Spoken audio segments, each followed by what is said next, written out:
Hey, what's up sa inyo mga kwento? So, kumusta? So, another question na naman po ang ating sasagutin galing sa ating subscriber na kay Ma'am Marlene. So, yan. Ang tanong po ni Ma'am Marlene ay kung gaano katagal ang pagdating ng COE at bakit yung iba ay matagal. Yung pong COE, yung po tinatawag naming Certificate of Eligibility. Yung po yung pinakahihintay ng mga aplikante, yung mga papunta dito sa Japan.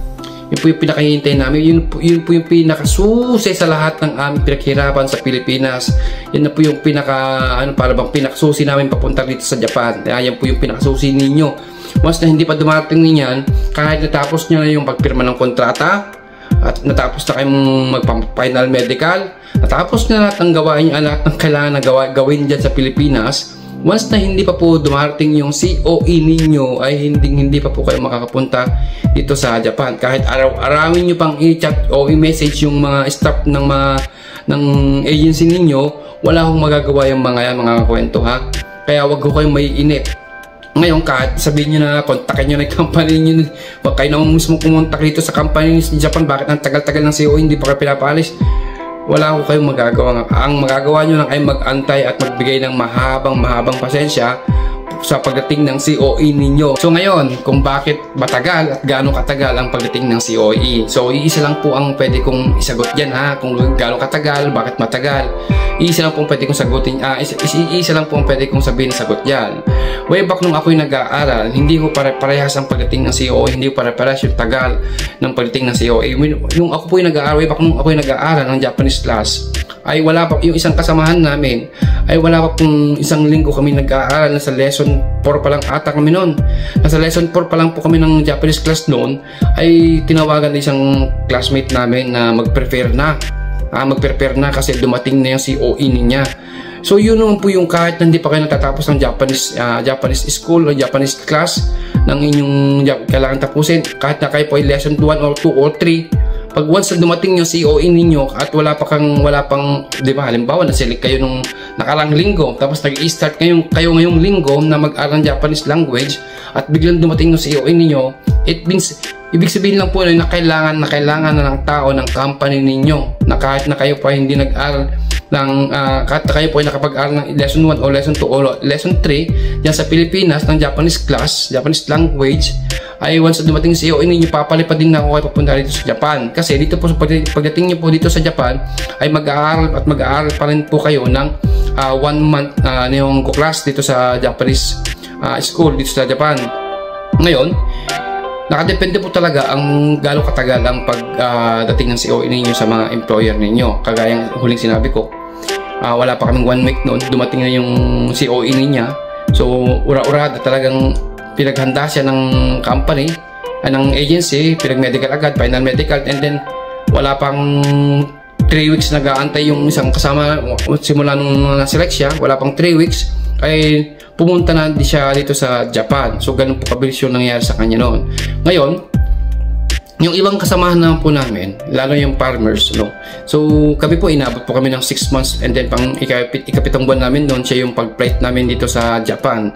Yun po yung 7 months po yung inantay namin noon. So hindi po pare-parehas. Hindi po porket na una yung kasama ay ganun na rin yung sayo. So nakadepende po yan sa employer ninyo kung gaano ka-demand yung kailangan nila sa tao, ha. Kung kailangan ng tao, kagaya ng isang kasama namin, so wala pa nga 1 month, nag-flight na siya papunta dito sa Japan. So kami naman noon, 6 months hanggang 7 months ang inabot ng aming bago total nakapunta dito sa Japan. Meron naman po ibang kasama namin babae noon, ay inabot po sila yung iba inabot ng 1 year and 3 months, and then yung iba inabot po talaga ng 2 years bago sila totally nakapunta dito sa Japan. And then yung pong iba, sad to say, hindi po sila natuloy sa company na pupuntahan nila, ha. Hindi po sila natuloy na kasi yung pong employer nila ay nag-back out na sa pagkuha nila sa aplikante na papunta sa Japan, sa company nila.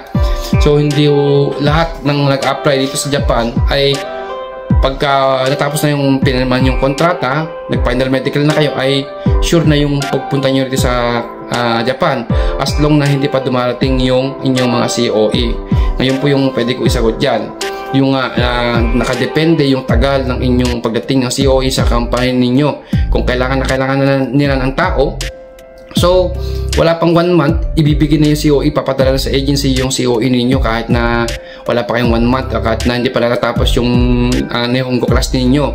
And then, meron naman po talaga na hindi naman talaga kailangan, kahit hindi kailangan ng tao, kahit na po kayo ay nakapirma ng kontrata, kahit na po kayo ay nagpa-final medical na, kahit na mag-lapse na po yung o mag-expire na yung final medical ninyo, as long na hindi pa dumating yung kontrata ay yung COE ninyo, wala ho tayong magagawa. Kahit na araw-araw yung message yung agency, araw-araw yung i-chat, kahit na kayo ang kayo pa po ang email sa company pupuntahan ninyo, as long na hindi pa kailangan ng tao, hindi pa po darating yung COE ninyo. So nakadepende po talaga sa mga employer o sa company kung gaano kailangan ng tao, kung gaano katagal yung ibibigay na COE na pagdating sa atin sa Pilipinas, ha. Yun po yung pwede kong sabihin na dahilan kung bakit matagal at kung gaano katagal. Nakadepende yan sa inyong mga employer, sa pangangailangan ng tao. Yun po yung pwede kong sabihin kung bakit ganun inaabot ng ganun katagal, bakit ganun inaabot ng ganun kabilis. Hindi po pare-parehas ang pagdating ng mga COE. Nakadepende yan sa employer kung kailangan na nga, kung hindi pa kailangan. Yun po yung alam kong dahilan talaga. Kasi asipin mo, anin mo naman yung tao kung hindi mo pa kailangan ng tao, di ba? At kayo naman po, kahit na halimbawa kung kayong may-ari ng company, so hindi ko pa kailangan ng tao, sobra-sobra sa tao, so hindi ko pa po kailangan ipadala yung COE ng kinuha kong tao sa Pilipinas. Ganun po yun. So kay Ma'am Marlene, so talaga ang pag-apply dito po sa Japan ay tiyagaan po talaga, haba ng pasensya. Kasi mula sa pool talaga kailangan yung habaan at kailangan yung magtiyaga at maghabaan yung pasensya ninyo sa pag-apply dito sa Japan, So kahit paano ay yung mga binibigay kong sagot sa mga nagtatanong sa akin, kahit paano nagkakaroon silang idea, ha. So huwag po kayo mawawalan ng pag-asa, na baka hindi na kayo ma-select, kaya hindi na kayo makapunta dito sa Japan. O as long na nakakontak pa rin ng agency yung inyong mga company na in-applyan, ay wala akong magiging problema. Basta magtiyaga, mag-antay, yun lang po talaga. Ayun, nabanggit ko po kanina, pasingit na lang po, nabanggit ko po pala kanina, no, na yung mga hindi na natutuloy papunta dito sa Japan, di parang siyempre kahit pa paano madidismaya na kayo, di ba?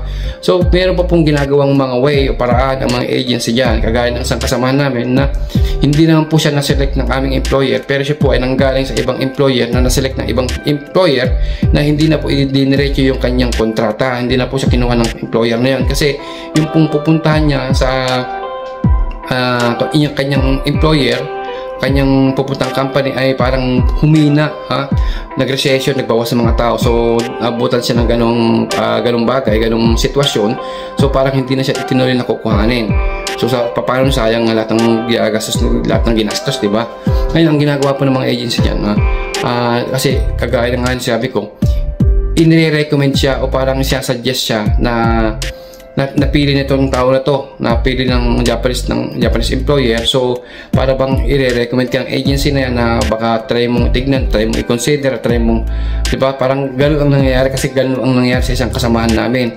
Pero ang mga kwento, same category po, same na trabaho, same skill.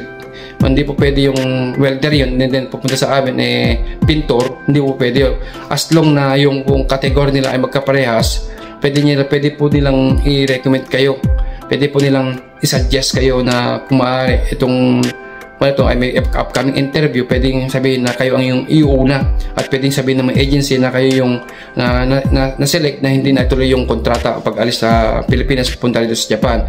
Meron po talagang ganun, so yun po yung pwede kong isagot kay Ma'am Marlene, at yun po yung pwede kong isagot na kung paano na yung mga hindi natutuloy sa mga kanilang mga kumpanya. So wala po lang po talaga mawala ng pag-asa, So paano? Hanggang sa muli. Salamat.